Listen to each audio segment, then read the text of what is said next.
L'informatique est la science du traitement auto de l'information. L'objet de l'informatique est d'automatiser les tâches quotidiennes à travers des systèmes complexes. L'informatique a donc simplifié la complexité de nos tâches quotidiennes. Quels sont donc les principaux outils utilisés en informatique? Ce sera l'objet de ce énième numéro dans votre émission Le Digital et nous. Je suis Coach Christ, expert en marketing digital, consultant en intelligence artificielle et en management digital. Je vous donne rendez-vous sur cette chaîne pour découvrir les innovations technologiques.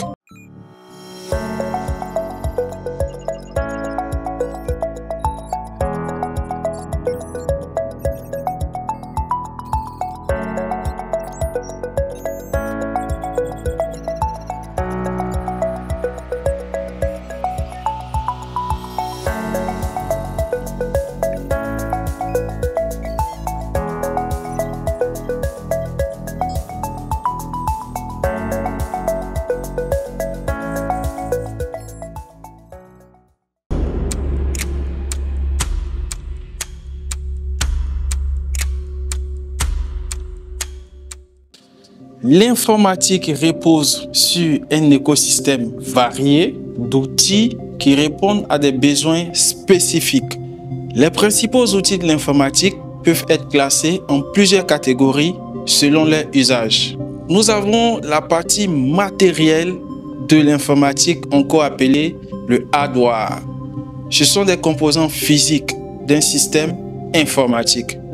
Nous pouvons citer l'ordinateur, qui prend plusieurs variantes en fonction de l'écosystème dans lequel il se trouve. Ça peut être un ordinateur portable, un ordinateur bureautique, ça peut être une station de travail ou encore un serveur. Dans l'écosystème informatique, nous avons ce qu'on appelle les périphériques d'entrée et les périphériques de sortie.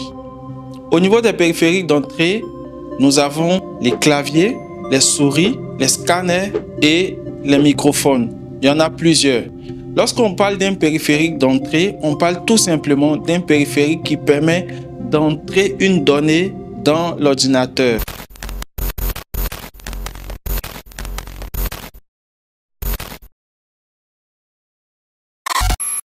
Au niveau des périphériques de sortie, nous avons les écrans, les imprimantes et les haut-parleurs. À cela peut s'ajouter tous les autres périphériques de sortie que vous pouvez connecter à un ordinateur.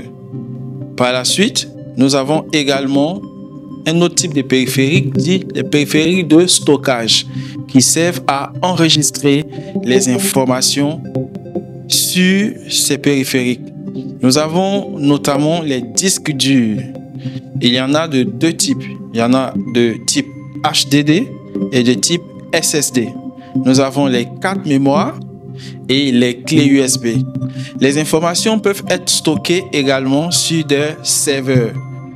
Alors, à côté de cela, nous avons les réseaux qui font partie du système informatique. Et donc, il y a aussi des périphériques de réseau tels que les routeurs, les switches, les modems et les cartes Internet. Maintenant que nous avons défini les composants matériels d'un système informatique, intéressons-nous maintenant aux éléments immatériels d'un système informatique.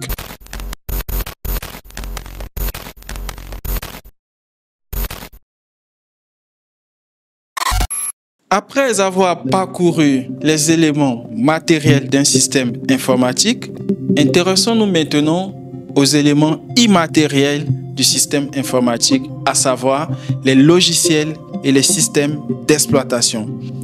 Qu'est-ce qu'un système d'exploitation? C'est tout simplement des programmes qui permettent aux ordinateurs de fonctionner correctement. Autrement dit, sans système d'exploitation, il est difficile d'utiliser un ordinateur. Alors, pour qu'un ordinateur fonctionne, il faut premièrement un système d'exploitation.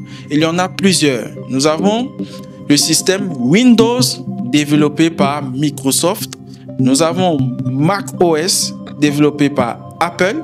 Linux qui comprend plusieurs variantes, notamment Ubuntu, Debian et bien d'autres. Nous avons le système Android conçu par Google et enfin le système iOS conçu par Apple.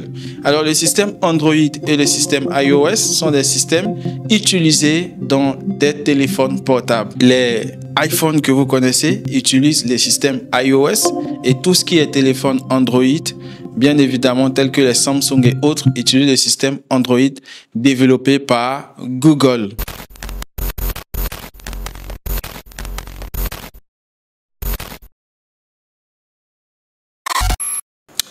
Parmi les outils, nous retrouvons aussi les logiciels de productivité. Ce sont des outils indispensables pour la gestion des tâches professionnelles. Il s'agit notamment des suites bureautiques Microsoft Office composées des logiciels Word, Excel et PowerPoint. Nous avons également des logiciels de gestion de projet tels que Trello, Asana et bien d'autres. Nous pouvons également citer des logiciels de communication, de collaboration et de réunion tels que Zoom, Microsoft Teams et Google Meet. Nous avons enfin des logiciels de stockage cloud tels que OneDrive, Google Drive et Dropbox. C'était ici donc les composants immatériels d'un système informatique. Nous verrons par la suite d'autres composants nécessaires à l'implémentation d'un système informatique. Restez connectés.